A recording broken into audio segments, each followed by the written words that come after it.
नमस्कार, मैं हूं रंजीत झा और आप देख रहे हैं दी समाचार express. Bihar voter list SIR का केस सुप्रीम कोर्ट में सुनवाई के लिए लिस्टेड है, लेकिन इस बीच एक नई याचिका सुप्रीम कोर्ट में फिर पड़ी है जिसने चुनाव आयोग की नींद उड़ा दी है।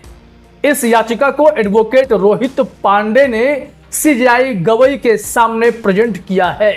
हालांकि इस केस की लिस्टिंग अभी तक नहीं हो पाई है, लेकिन इसमें जो मांग की गई है वो चुनाव आयोग की नींद उड़ा रही है।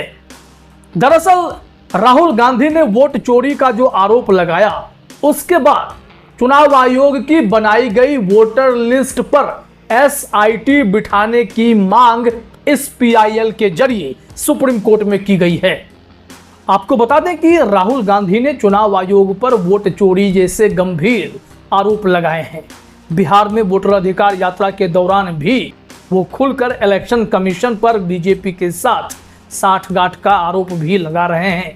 चुनाव आयोग इनसे हलफनामा मांग रहा है, नहीं तो माफी मांगने को कह रहा है। लेकिन अब जो सुप्रीम कोर्ट में याचिका पड़ी है वो राहुल गांधी के आरोपों पर चुनाव आयोग की वोटर लिस्ट के खिलाफ एसआईटी की मांग कर रही है, जिससे यह क्लियर हो जाएगा कि चुनाव आयोग के वोटर लिस्ट में किस लेवल की गड़बड़ियां हैं और इससे पिछले चुनावों में कितना फायदा सत्ताधारी पार्टी बीजेपी को मिला है। अगर सीजेआई बीआर गवई इस केस की अनुमति दे देते हैं, इस केस की लिस्टिंग कर लेते हैं, तो क्या संभावनाएं बनती हैं? क्या चुनाव आयोग की पोल खुलेगी? सुप्रीम कोर्ट क्या निर्देश दे सकता है? वैसे भी सीजेआई गवई इन दिनों देश में बहुत बड़े केसेस देख रहे हैं जो संवैधानिक व्यवस्था को नई दिशा दे सकती है। तो चलिए जरा समझते हैं कि इस याचिका में क्या क्या दलीलें दी गई हैं और क्या सब मांग की गई हैं।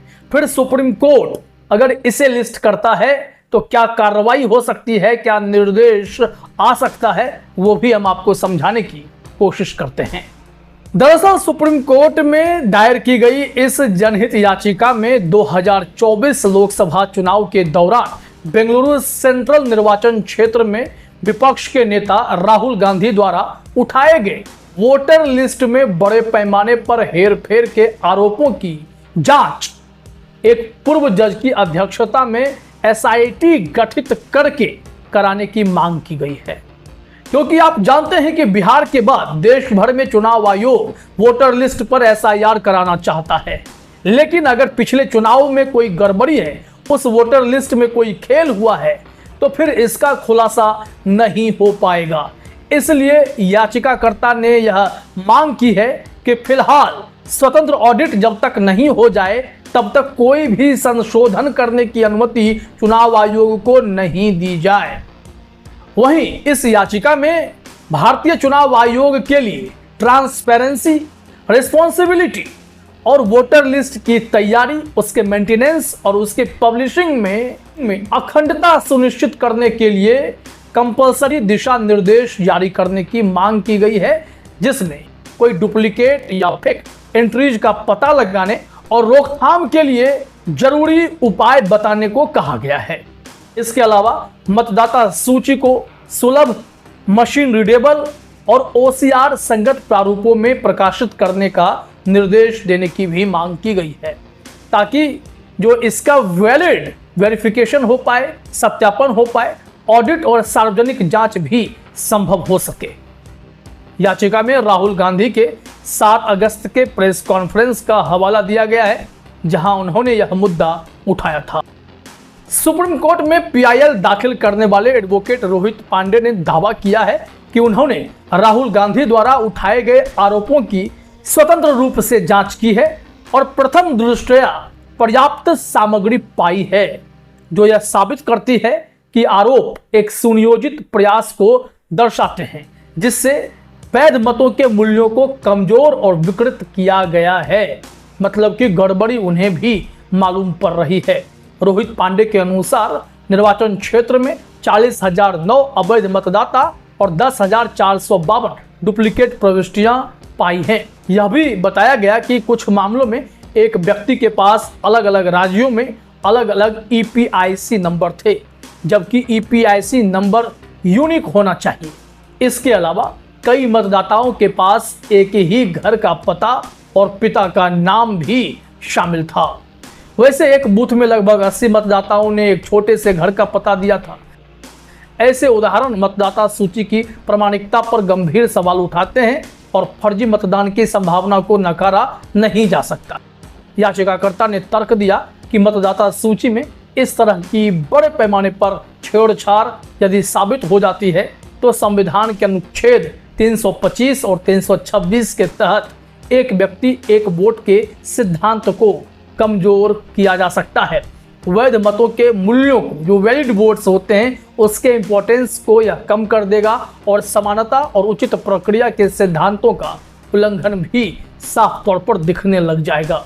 याचिका में कहा गया कि यह संविधान के अनुच्छेद 326 वयस्क मताधिकार, अनुच्छेद 324 चुनाव आयोग द्वारा स्वतंत्र और निष्पक्ष चुनावों का संचालन और अनुच्छेद 14 व 21 कानून के समक्ष समानता और लोकतांत्रिक शासन में सार्थक भागीदारी का अधिकार का उल्लंघन करता है। यह याचिका अधिवक्ता कौसर रजा फरीदी के माध्यम से दायर की गई है। सबसे जरूरी बात यह है कि क्या सीजेआई गवाही इसकी लिस्टिंग की अनुमति देंगे, क्या इस केस में दम है? क्योंकि राहुल गांधी तो देश भर में वोटर अधिकार यात्रा निकाल रहे हैं। सब कुछ सुप्रीम कोर्ट पर डिपेंड करता है। लेकिन फिर भी अगर यह केस लिस्ट हो जाता है तो सबसे पहला काम चुनाव आयोग को नोटिस देने का ही होगा।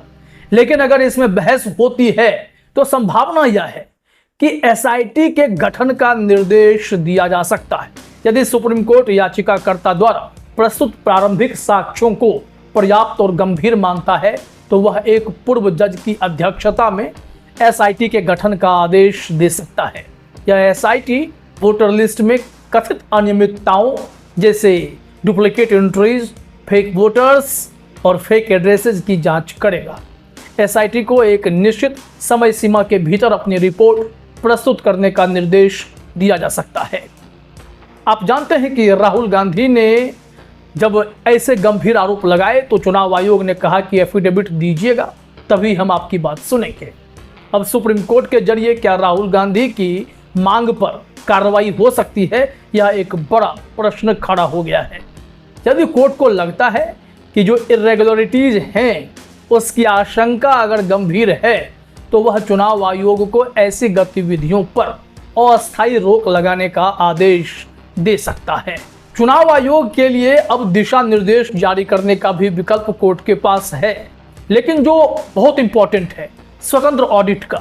कोर्ट एक स्वतंत्र ऑडिट का आदेश दे सकता है ताकि मतदाता सूची की प्रामाणिकता की जांच की जा सके।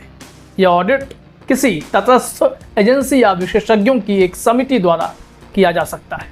मतदाता सूची को मशीन रीडेबल और ओसीआर संगत प्रारूप में प्रकाशित करने का निर्देश भी दिया जा सकता है। जो सबसे बड़ा रिस्क है वो यह है कि यह याचिका खारिज हो सकती है, क्योंकि इसमें अगर मल्टीपल पिटिशंस होते तो याचिका में दम होता। सिंगल पिटिशन कोर्ट इसे सीरियसली नहीं भी ले सकता है, क्योंकि याचिकाकर्ता द्वारा प्रस्तुत साक्ष्य राहुल गांधी के एलिगेशंस पर डिपेंड करते हैं। अब इसकी जांच ना तो चुनाव आयोग करा रहा है, ना ही राहुल गांधी ने अब तक कोई एफिडेविट दिया है। उन्होंने कहा है कि अनुराग ठाकुर से भी आप एफिडेविट ले लीजिए, फिर हम भी दे देंगे।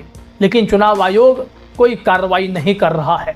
चुनाव आयोग के सीईसी से साफ तौर पर कहा गया था कि आपको तो अखिलेश यादव ने और बीजेडी उड़ीसा ने सबने आपके सामने एफिडेविट में जब आरोप लगाए तब भी आपने कोई कार्रवाई नहीं की है, तो फिर राहुल गांधी से एफिडेविट लेने का मतलब क्या है?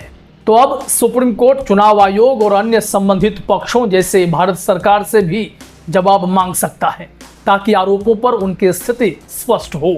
यह कदम मामले की गंभीरता का आकलन करने के लिए उठाया जा सकता है। वैसे अगर देखा जाए तो पिटिशनर रोहित पांडे के अनुसार यह याचिका संवेदनशील है, लेकिन कोर्ट को भी तय करना पड़ेगा कि यह याचिका कितना संवेदनशील है। अब देखा जा सकता है कि क्या एक सप्ताह के भीतर इसे लिस्ट किया जाता है या नहीं। कोर्ट इस मामले को जल्द सुनवाई के लिए स्वीकार कर पाएगा या नहीं, क्योंकि अगर इसे लोकतंत्र की अखंडता से संबंधित किया जाएगा तो गंभीर मुद्दा माना जा सकता है उम्मीदें बढ़ सकती हैं, लेकिन सब कुछ कोर्ट अपने विवेक के आधार पर तय करेगा और आदेश देगा जो उसे न्याय के हित में उचित लगेगा। यदि कोर्ट याचिका को स्वीकार करता है और एसआईटी जांच या ऑडिट का आदेश देता है तो यह भारत में चुनावी प्रक्रिया की पारदर्शिता और विश्वसनीयता को मजबूत करने की दिशा में एक महत्वपूर्ण कदम हो सकता है। यह मामला संवैधानिक सिद्धांतों जैसे एक व्यक्ति एक वोट अनुच्छेद 325 और 326 और स्वतंत्र व निष्पक्ष चुनाव अनुच्छेद 324 को प्रभावित करता है, इसलिए इसका व्यापक प्रभाव भी हो सकता है। फिलहाल इस वीडियो में इतना ही। आप तमाम साथियों का हमसे जुड़ने के लिए बहुत बहुत धन्यवाद।